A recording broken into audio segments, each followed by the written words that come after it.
That mobile phone in your hand is a stunning piece of technology that's almost completely useless without a network to power it. When you're at home or in the office, that's taken care of by Wi-Fi. But when you go out into the world, you need a cellular network to keep you connected.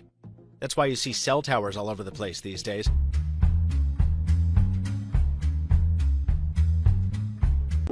We use cell phones every day to stay connected with our family, work, and communities. But have you ever thought about how your cell phone works? A carrier has an extensive network of cell sites and switches designed to send and receive signals from everyone's cell phones.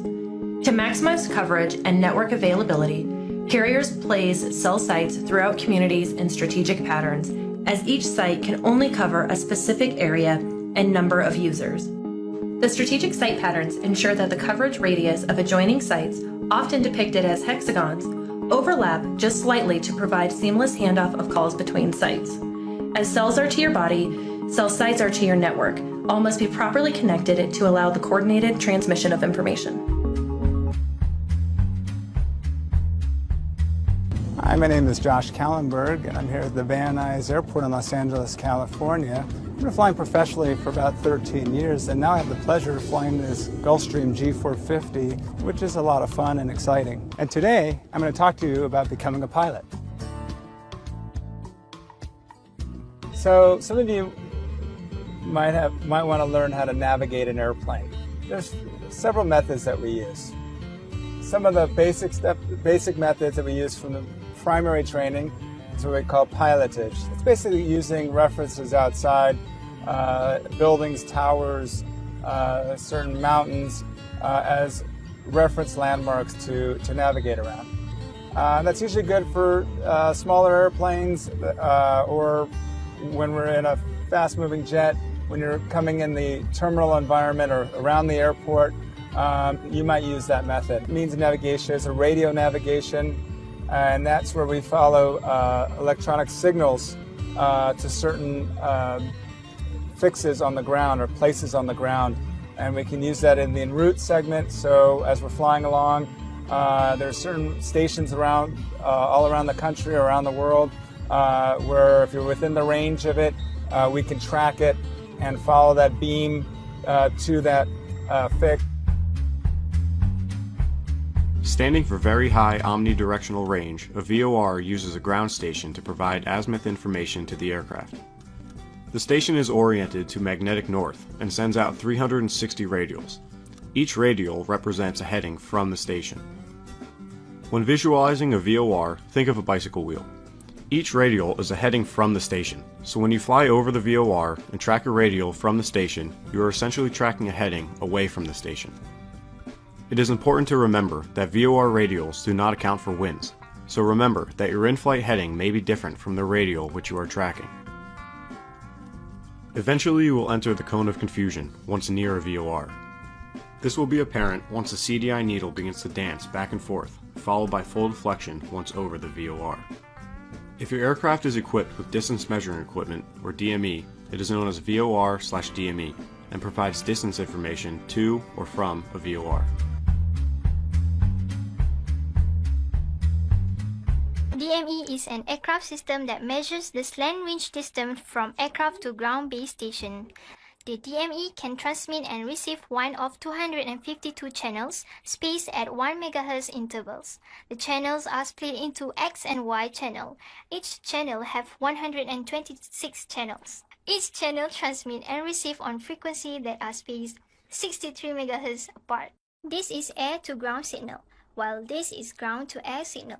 An aircraft sends an interrogating pulse, and the ground station transponder responds by retransmitting a strong answering signal to be received by the aircraft. The DME equipment on board the aircraft converts the signal from the DME beacon into a digital readout of distance in nautical mile.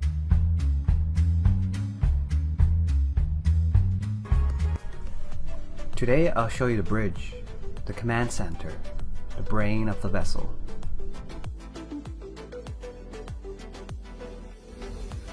Entering through the stairs, we'll start off from the bridge wing.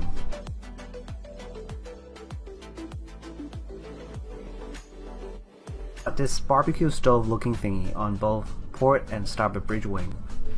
It's a remote panel. Here you find controls for the bow thrusters,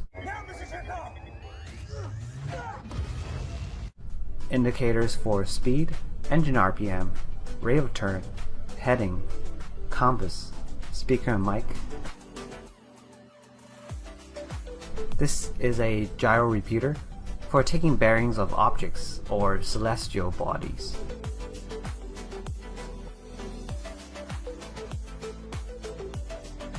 This tall chair is a pilot chair.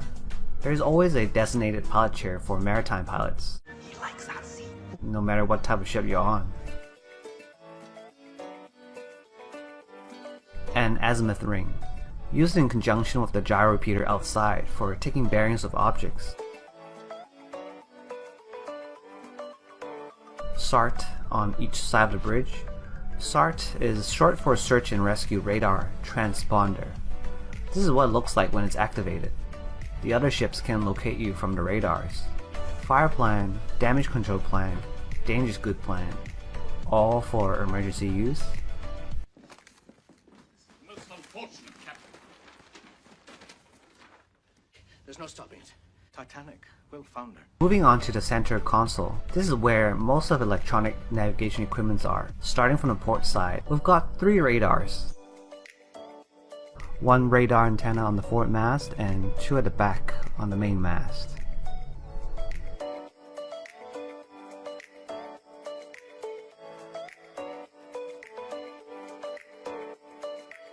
Numerous indicators.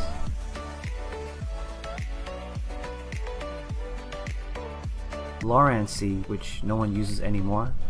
AIS, Automatic Identification System for ship. ACDIS, short for Electronic Chart Display Information System. It's a digital version of paper charts.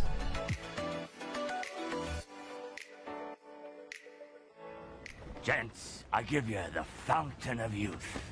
Sadly, we still use paper charts in conjunction with electronic charts. It's a digital version of paper charts.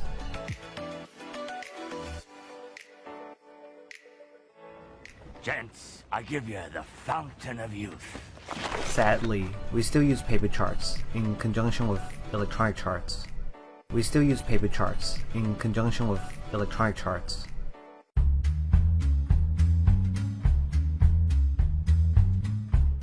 That just makes no fucking sense. I mean, it's just bullshit.